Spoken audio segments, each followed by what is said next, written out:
Jesus. We thank you for this topic today, Lord God. We thank you for those who will receive of this topic, Lord Jesus. We thank you for it, Lord God. We thank you for your healing presence even now, Lord God, from soul wounds, Lord Jesus. We thank you for your healing from soul wounds, Lord God. So, yes, we bless you for your presence. We bless you for who you are. Thank you, Jesus. Thank you, Father.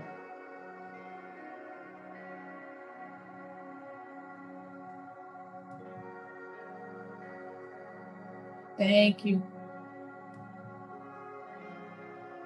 Awesome. I pray everyone is doing well today. Thank you for joining us. My name is Taquita Baker, and I'm the founder of Kingdom Shifters Ministries, Kingdom Wellness Counseling and Mentoring Center, and Kingdom Wellness Shifters Wellness University. My ministries and businesses have a heart to see people delivered, healed, set free, and walking in the fullness of their destiny. And so I have over 20 years of counseling, deliverance, coaching, and mentoring experience, as well as ministry experience. I also have a master's degree in counseling. So I have a passion to see people be made well.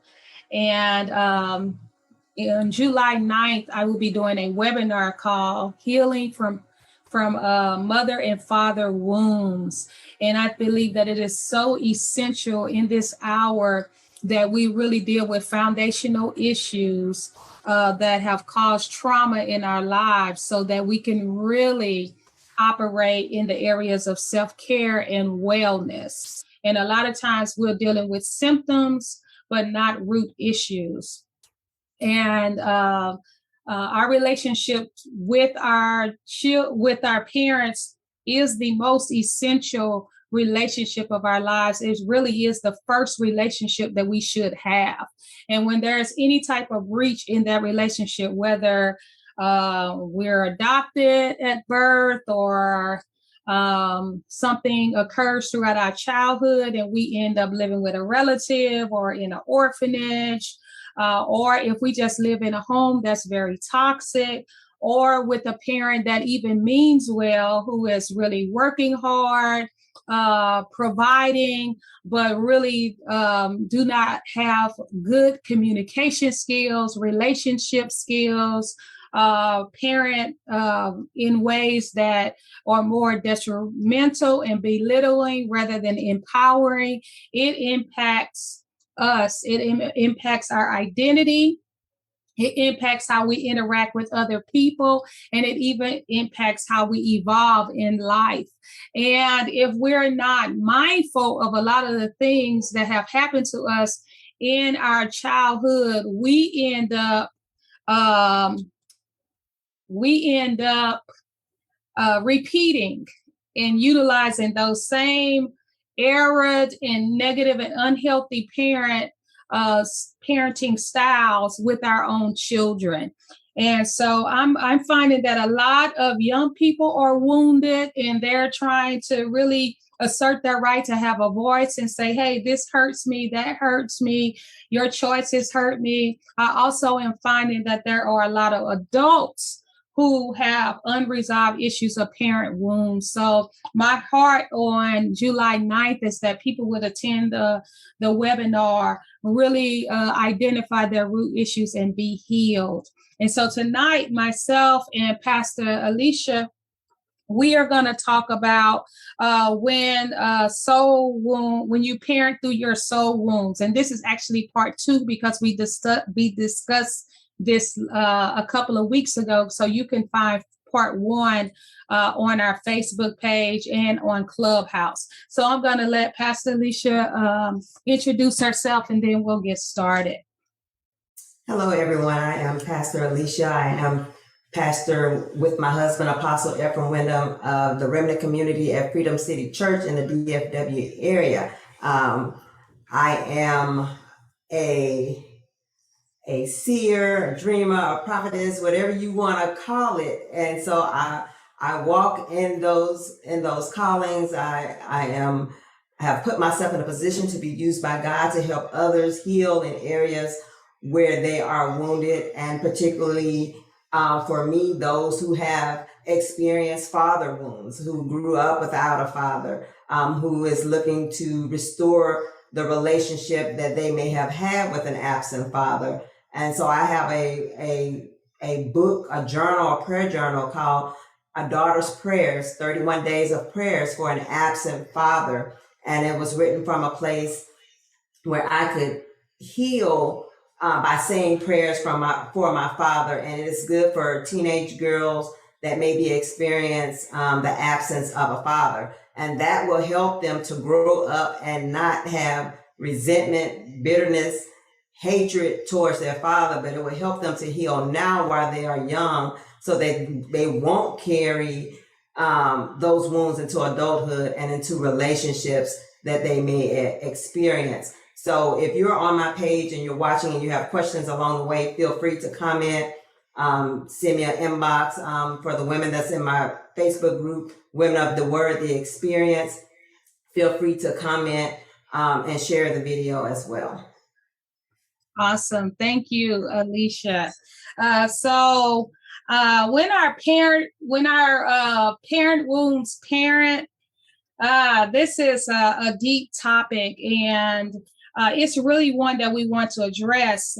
A lot of times we don't realize that some of the things that we're doing are actually wounds and traumas from our own time of being parented. And then also we tend to make decisions through our parenting. I can remember growing up, and there were a lot of things that I would see and I would say, I'm not going to do that. And so I would make decisions about my life in effort not to repeat certain patterns that I saw. But sometimes when I did that, I often operated through a well of woundedness rather than just, this is something healthy that I should take an initiative to do. And because of that, there were a lot of vows that I made that I had to break that really were hindrances to my future and just even my walk with God and all of those things because I would make statements in effort not to be like what I was seeing. And so I know that a lot of people do that as well. I'm just going to give a point from my book. I have written a book called Cultivating Destiny from the Womb. And I have a chapter in there called When Your Soul Wounds Parent.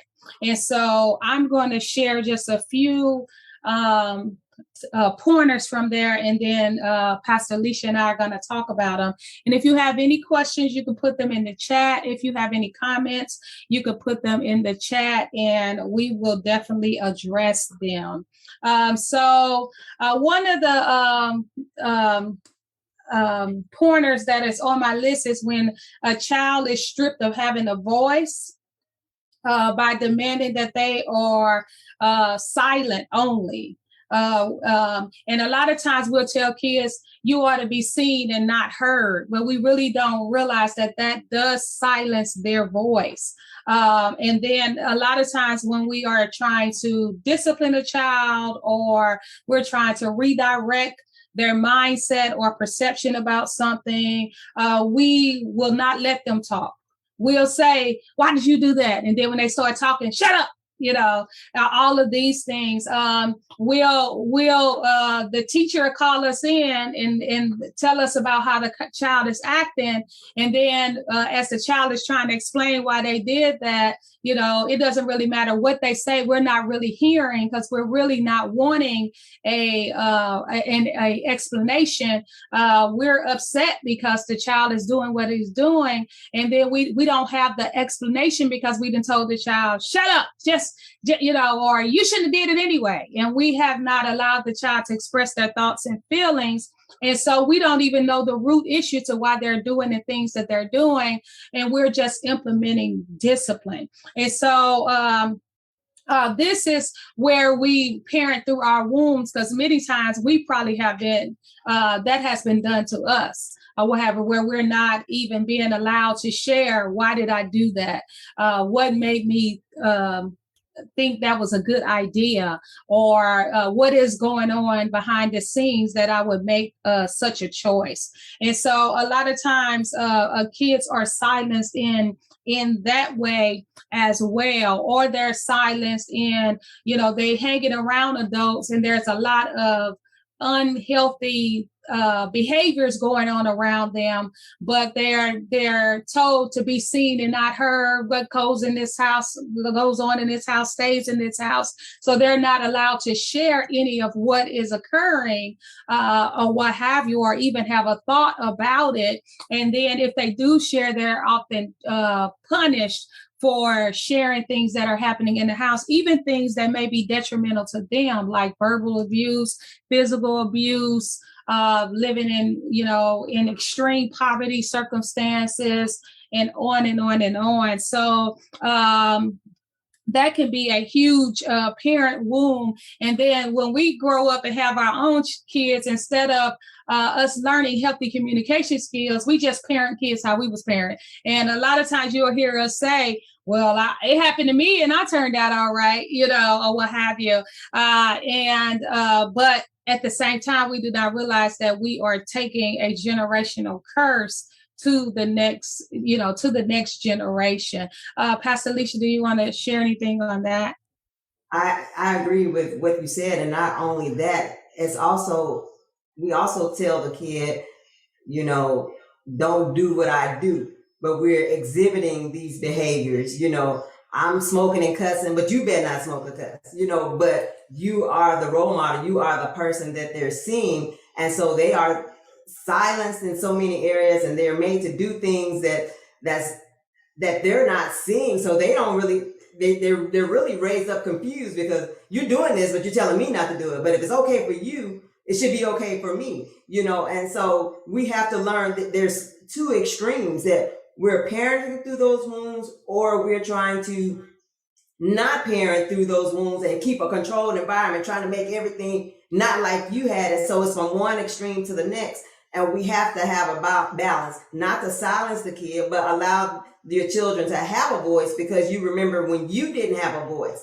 So if you raise your kid to not have a voice, you should be taken back thinking, how did that make me feel when I couldn't speak what was on my mind, when I was hurt, when I needed help and I couldn't do that. So we have to learn how to put ourselves in the place of our children, and that'll bring back some of the memories we had, and we'll learn to parent from a different place. Yes, that is excellent.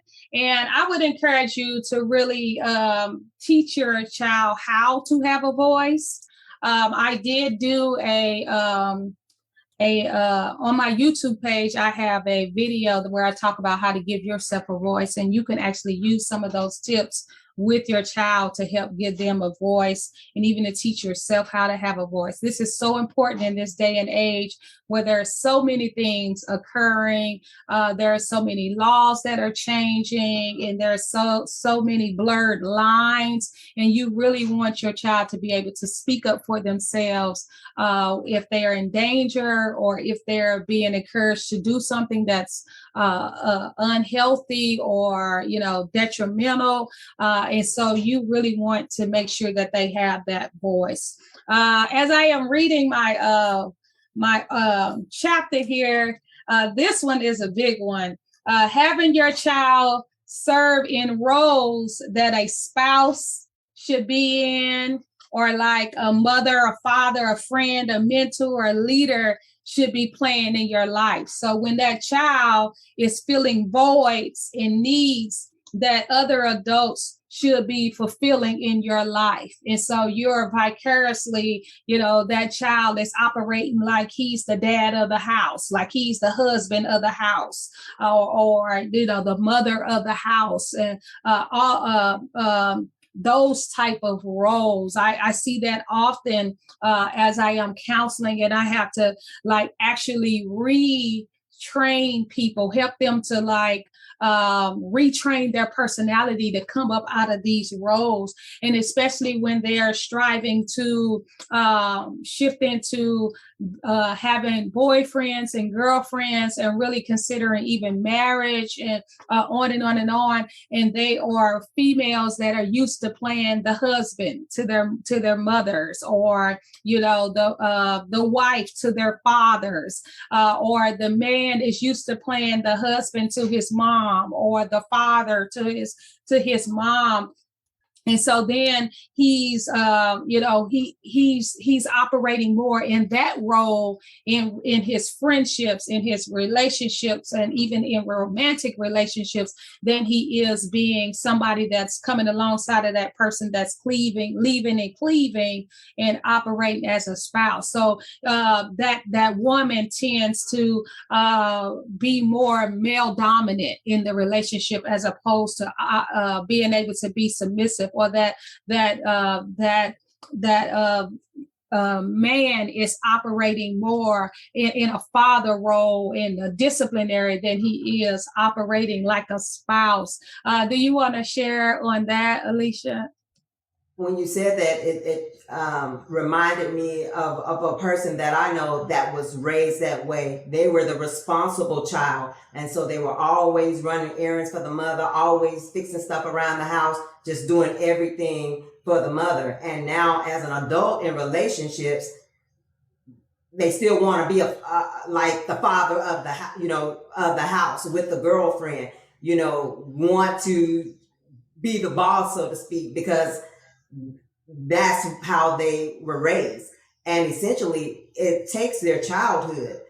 You have girls that may be at home watching all the kids while the mother works, and so all she knows how to do is mother and foster kids. Or you have the son that's out working and bringing home the check, giving it to the mother. So they're just used to not really being a child, enjoying the check that they've made to splurge on shoes or what have you, but they're paying bills. And so it robs the children of their childhood, and they've been, adults, so to speak, playing an adult role, most of their teenage years. And so as they get older and young adulthood, they really don't know how to enjoy life because all they had to do was play a role of one of the parents.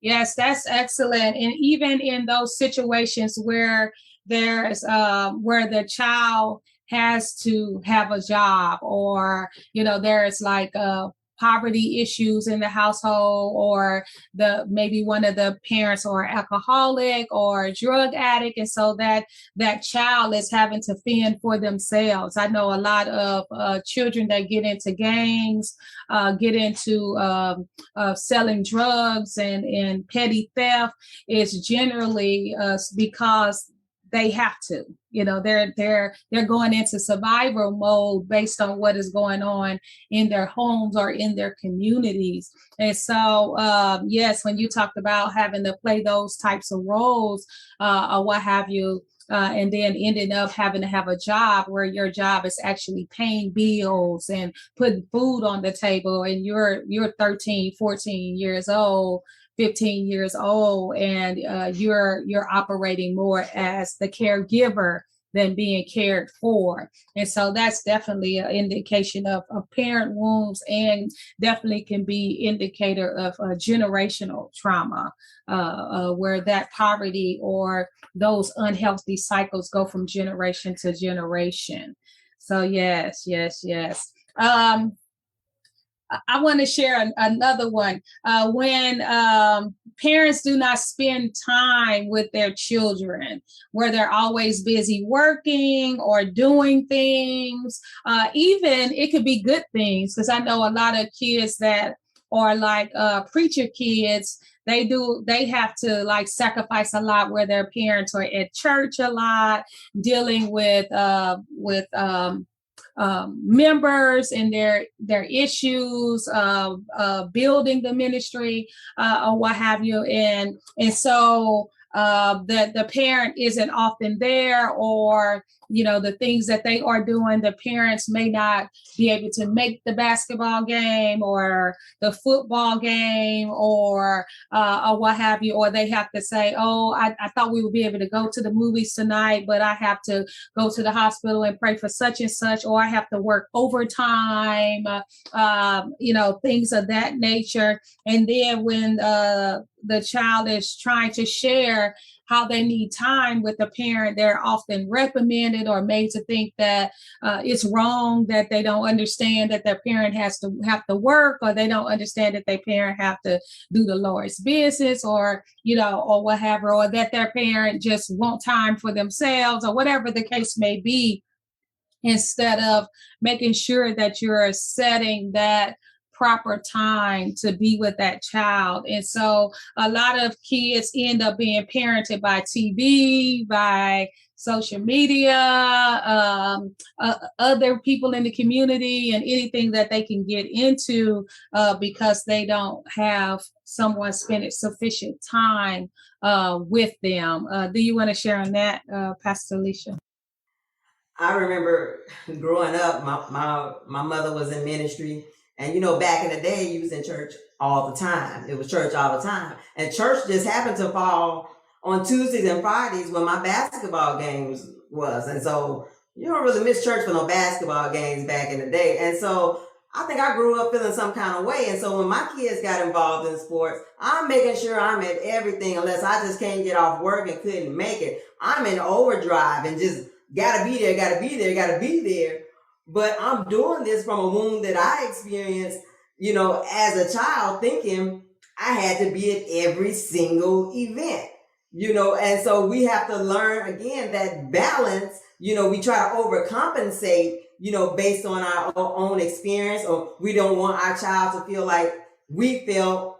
But sometimes when you're young, you don't have a full understanding of why. That's why in this day and time, this webinar would be so important, so you can learn how to let that go and heal, because so many times we're still carrying those wounds without a full understanding and giving grace for our parents, of what they had to go through, and really understanding why they did what they did.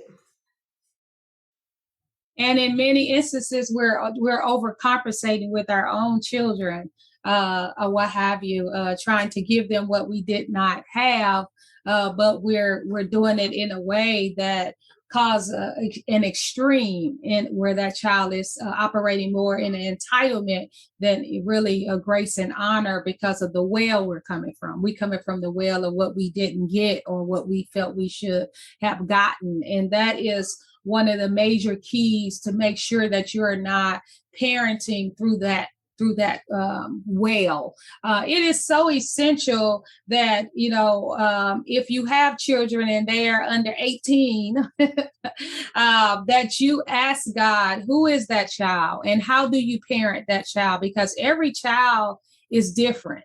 Okay. And even what I have taught my mentees and my spiritual children is that they start praying for their kids and asking God who their kids are, even now when they don't have any children, and even as they would come into marriage.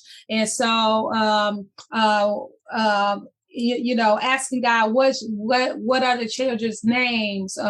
What are the callings that's on their lives? How do I even cultivate them in the womb while I'm carrying them for 9 months? What does my husband need to instill in them while they're in the womb in 9 months? What do we need to be breaking off of the children while they're in the womb, so that they could come out under the blessings of the Lord?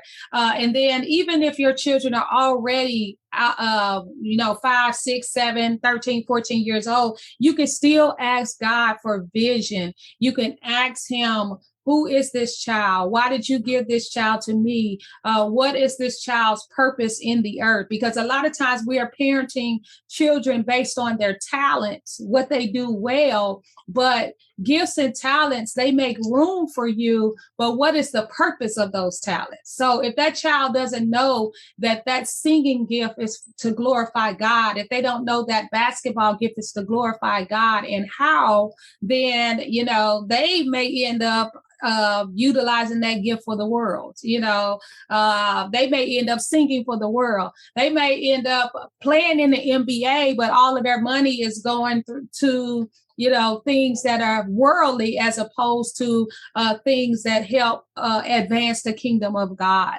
And so it is so important that you ask God that, and then ask God, how do I cultivate my child in that, in who he is in the earth, who she is in the earth, and have God to actually give you a plan. I actually talk about this and have this all written out in my book.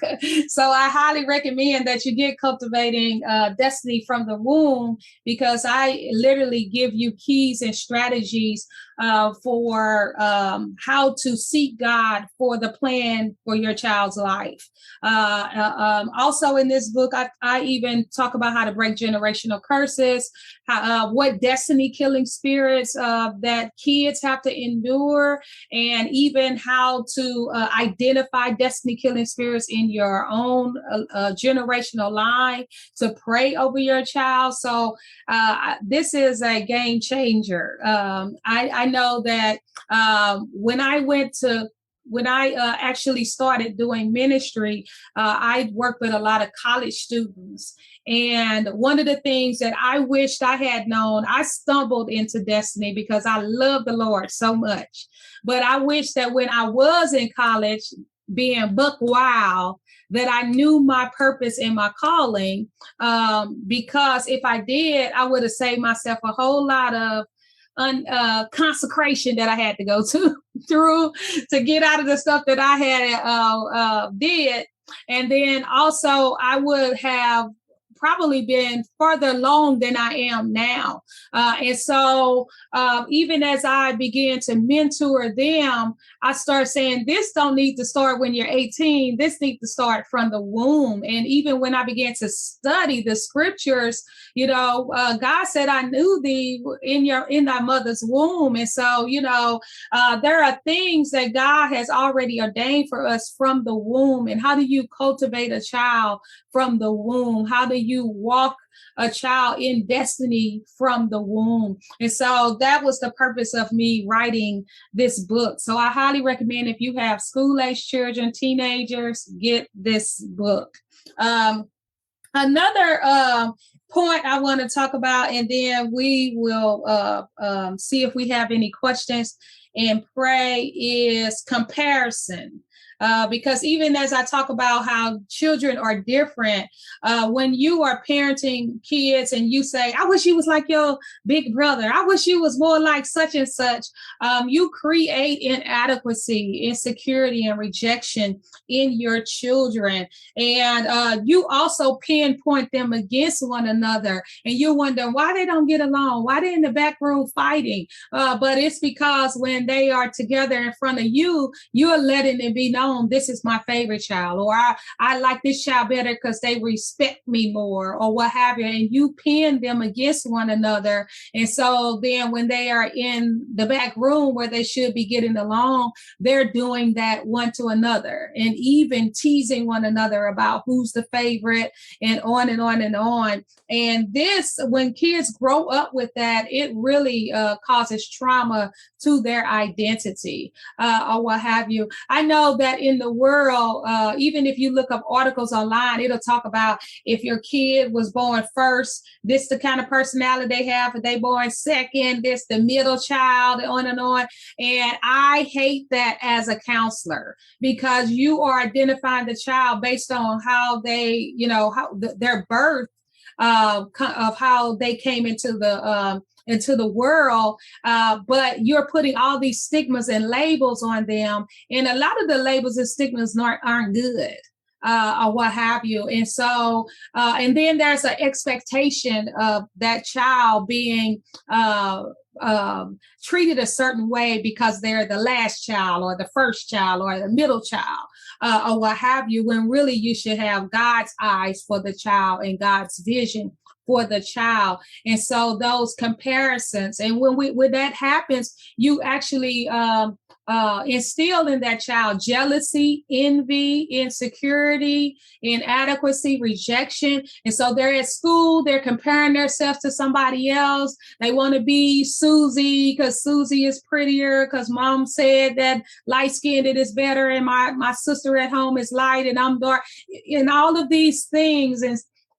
And so then they're not comfortable in their own identity because they're constantly comparing who's smarter than them, who's prettier than them, who's more athletic than them, and on and on and on. And so it's also an indication of your own parenting wounds, because you don't even have the skills to be able to parent properly. So you parent through trying to make the child feel bad so that they'll do better. But there's no way to use something negative to actually empower someone, or what have you. You're always going to sow a negative seed, even though that person can overcome in adversity, but you did it from an unhealthy womb and pattern. Minister Alicia, you want to share on that? Also, we compare our kids to other kids, to our other children, but so many times parents will put their identity on their kid. When I was your age, I had all A's, or I did this and I did that, and it places an undue burden on that child. Oh, well, you're a junior, you're supposed to be exactly like me. I was a football grade, I was a standout, and so many times that will shun the child from, even if he's interested in football, now he's discouraged because now he has to live up to the name of senior. His father was great, so now I have to live up to that. So I'd rather not even play football than to have to be compared to the great things that, my father did. Or I'd rather not try to sing because I don't sing as well as my mother, And a lot of times that is passed from generation to generation. The grandma can sing good, the mama sure enough can sing. Now, when you get the mic, you don't sing as good as they do, but you got that pressure that, oh, we expect you to blow like your mama blow, and so we do that. And sometimes it's not from a place necessarily even a bad place. We do it unknowingly. We do it, well, we know you can do it, you can. But it places an undue burden on that child to live up to those expectations, and it keeps them from being the individual that God created them to be. Yes, I may be able to sing, but maybe I'm gonna sing opera and I'm not gonna sing jazz. It may be something totally different. I still have the gifts that God has given me, but he's given me a unique purpose for it, and not to be like my mama and my grandma or my daddy or my brother or my grandfather, but to be used uniquely by God with the gifts that he's given each person. That is so excellent. Even as we are sharing or have shared these points, it would be good to go back and think about, did I do this, or do I do this with my children? And then also, what's the root of why I did it? Did I do it because it was done to me? Did I do it because, I didn't have the correct parenting tools? What was the reason? And then even just begin to ask God to heal those areas. If it was generational, heal it in your generational line, and then heal any way that it has impacted your children. I put a video on my TikTok of this young lady, young girl. She had, like a teenager. She began to share about how her parents' parenting wounds and the parenting styles impacted her. And she said a lot of times that her mom, the parent would make statements that would make emphasis as, I wish I never had you, or, you just a burden, and, and all of these things. And it made her feel like, she didn't want to be born, or why was she even born? And so we don't even realize some of the impact that we have on our child based on how we operate. And so even as she was talking, I have even encouraged parents to go and, like, when you realize that you have negatively impacted your child in some way, go and apologize. Go and apologize and say, I realized that I made some mistakes. I realized that some of my parenting styles was not healthy, and some of the things that I have said to you over the years, or things that I did, things that I put where places where I put you at, things that we went through, they were unhealthy, and they impacted you, and I'm sorry. And sometimes parents will be like, well, I did the best job I can do, or whatever. They don't know what I went through. I had to work 3 jobs, and whatever. I know we lived in poverty, whatever, or they had to stay at grandma's house while I worked, but I worked 3 jobs to take care of them. And so there's this sense of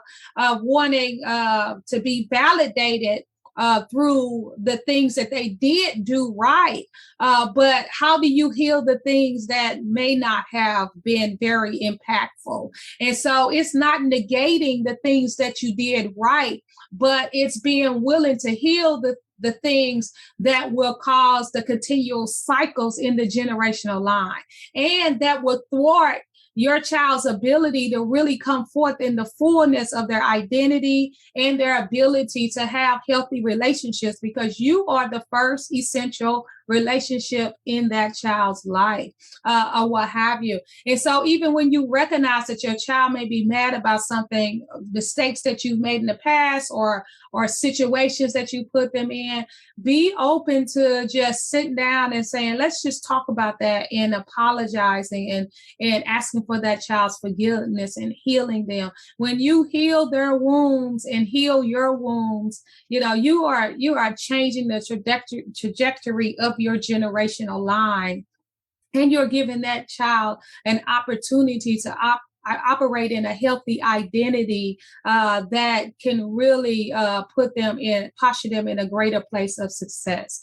But when you let them carry around that baggage, and you take no regard for your actions, or you feel validated because I worked hard, or whatever, or the trauma you had to go through for whatever it is that you all experience, you're making that child be responsible for your wounds, and it's not right. It's unhealthy, and it's why we have such an outcry from the younger generation in this season and in this hour, where they just telling it all, and they just they don't care how they who likes it or what have you.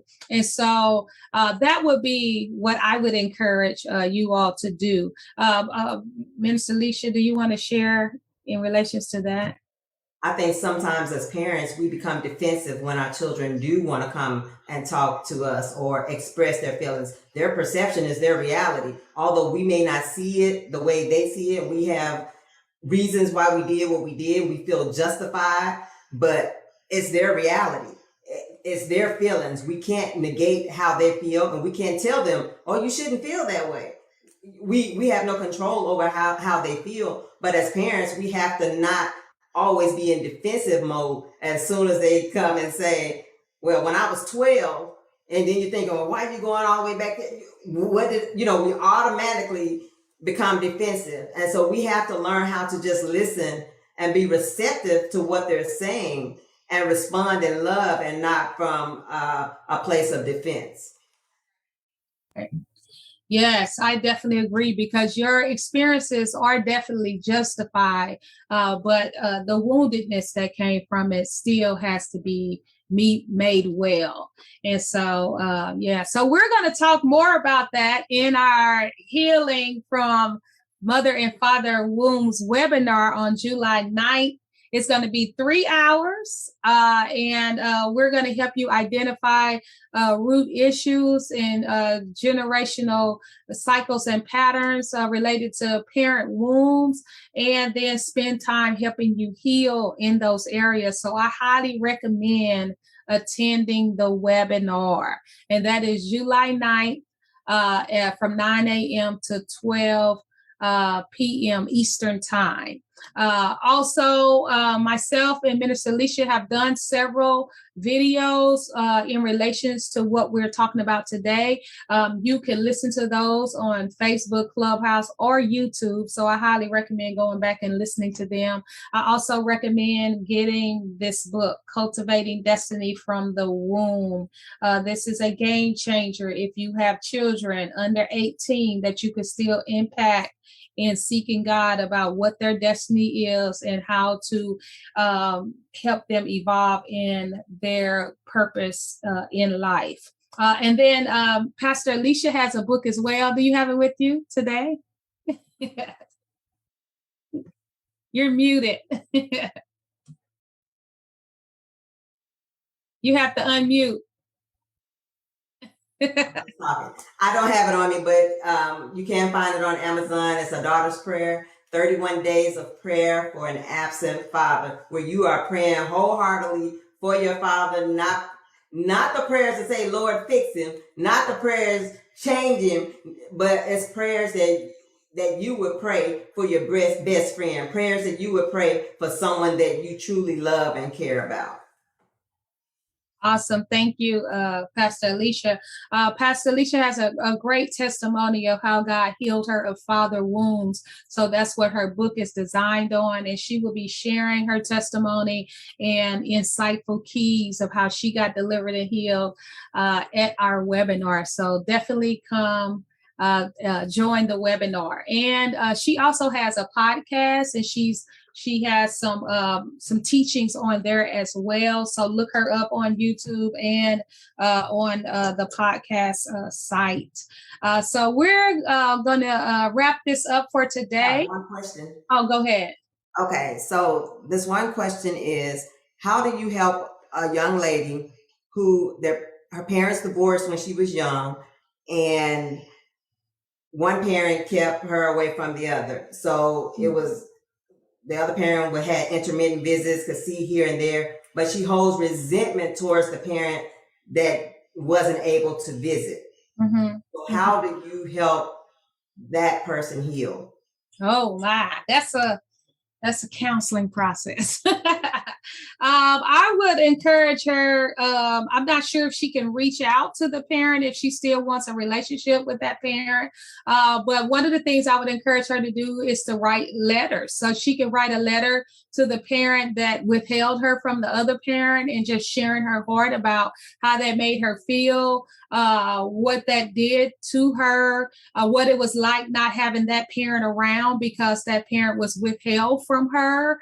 And, starting a dialogue. This is, I'm writing this letter to start a dialogue. This is how I feel about it. I would like for you to read it, and then us be able to sit down and talk about it. And maybe you, since you're asking a question, can be a mediator in that conversation where that child is able to share her voice, where that parent would hear, or what have you. There could be so many circumstances to why that child was withheld. It could be for, they was conflicting, and so that was the way the parent got back at the other parent, or there could be some behind the scenes abuse, things going on that we don't know, that the parent felt that was the best decision to keep that child out of danger or what have you. So we don't know the full context, but I would deal with it in that way. And then even ask that parent, is there a way, if that person is an adult now, does she know where that parent is? How would, and giving that child a choice as to whether they want to now come in contact with that parent or what have you, after that parent has shared her reasoning or his or her reasoning of why they kept them apart. And I will say that the child does know the other parent, talks to the other parent on a regular basis. However, they still hold resentment towards them for not being there. Mhm, mhm, mhm. And then even talking to that parent, sitting down and talking and saying, I'm challenged with you for not being there, yada yada yada, and letting that parent state why they weren't there. Well, I wasn't there because I wasn't allowed to. I wasn't there because I didn't know how to be a good parent or what have you. I also want to say that with situations like that, if you don't really that's why we're having the Healing from Parent Wounds webinar, because sometimes we want certain answers from parents and they may not give us the answer that we want. They might not even apologize. They might, or what have you, or what they may share with us might not even be justifiable to us for them not being a parent. So even if they apologize, yeah. if that's the answer, if that's not the answer you want to hear, you still Right. can't receive it. Right. You still have to make a choice. Is do you want to heal and let go of your resentment? Okay. And that is such a key, because a lot of times we still want to hold on to our pain, or we share with a certain expectation, but really you don't even have to share to heal. You just have to choose to heal. I'm making a choice to go through a healing process, whether I engage with this parent or not, whether this parent actually able to share in a way that bring healing to me or not. I'm willing to heal. I'm willing to not let it be my issue, and not let the fact that they missed out on a good thing by not being a part of my life or whatever, be a wound to me, because I did, or what have you, even though I missed out as well. But really, I'm posturing myself in a place of, you missed out on the opportunity to get to know me. Or what have you. And yes, you deprived me of a mother or a father figure, but I choose to heal from that, and then get those needs met in my relationship with God, become well in God. Also, it's so important to recognize that even if you're an adult and you're striving to heal from mother and father wounds, you can never go back and be a child. It's not like, so even if that parent, we getting into the webinar now. So, but but even if that parent apologize or whatever, you're starting from the age that you are now. You can't go back and be a little girl. You can't go back and be a little boy, but you can start a relationship from where you are now. And that's so key, because a lot of times people are trying to go back and be the little kid, and you can't go back and be the little kid. And then when your interactions don't respond in a way where you're getting those needs met from that little girl that voids and little boy voids, then you're angry with the parent all over again. But you can't go back to that. And so you have to choose to heal from that, and then bond and build a relationship for where you are now, if it's possible, with that parent. And so those would be some things that I would suggest. But definitely writing the letter, letting somebody look at it so that they can help you speak with your heart and feelings, where it would be an open dialogue. Because a lot of times when we're striving to share, we're accusatory, and it shuts people down, or what have you. And sometimes I want to say this too, and I'm probably getting into the webinar again, but there are instances where I know there are instances where our parents have been through things, or they have made choices, and because we still turned out good, they have such guilt and shame around that, until they shield themselves off from us, because it's so very difficult for them to be around us, because they're realizing I missed out on who they evolved to be. And so sometimes we want to punish them and cause them pain or what have you, because they still don't want to be in our life after we become this great person, but we're not recognizing that there's a shame and guilt and regret there that they probably live through daily.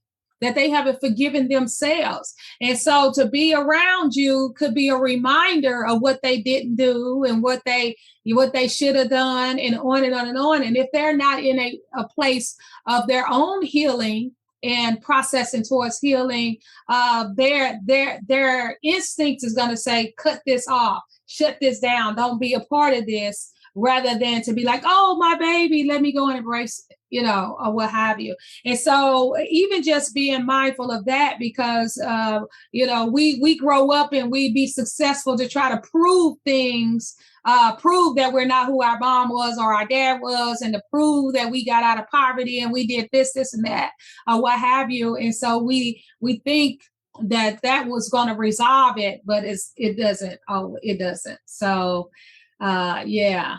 And we have these expectations of thinking my mom will love me now, my father will love me now, and no, you unless they're actually willing to come to terms with the decisions that they made and forgive themselves, most likely that regret is going to have them, staying in that place of being separated from you. So. Yeah. Do you have anything you want to share, Pastor? No, that was a good answer. All that you gave, that was a very good answer. Oh, I really appreciate that. Awesome. Attend the webinar. Maybe if this webinar, if it needed, maybe we'll have like a 6-week group or something that would maybe spark from it to kind of deal with these issues continuously until you get healing, or what have you. And then where you learn some tools to sustain in the foundation of healing, because you're going to get some of that at the webinar, but it definitely also helps to have a support system or mentors and counselors, ministers to help you walk it out for a season. So. All right. So I thank you all for being with us today. And we look forward we'll be on again next Wednesday at 8:30 Eastern Time, 7:30 Central Time. And we're going to have another conversation in relations to this topic. And then July 9th, we're going to have our webinar. So I would encourage you to attend. If you know people who deal with mother and father wounds, encourage them to attend. We definitely need to take wellness seriously. The world is going to become more challenging and more difficult. And if we're not foundationally well, we're going to be really having a lot of trials and tribulations and wondering why. But our soul is not healed. And so these things that are constantly changing and becoming more challenging, they just impact the unresolved root issues that we have there. So blessings to you all. There should be links in the chat rooms. And you can also look on my bio and look on Alicia's page. Both of us have been posting on the webinar, so the information is there. Okay. Please reach out, even if, for whatever reason concerning the webinar and you wanting to attend and may need to have the replay or what have you, just let us know. So we will see you all next week, and please share this teaching. You all be blessed, and we just decree God's wellness over each of you. Good night.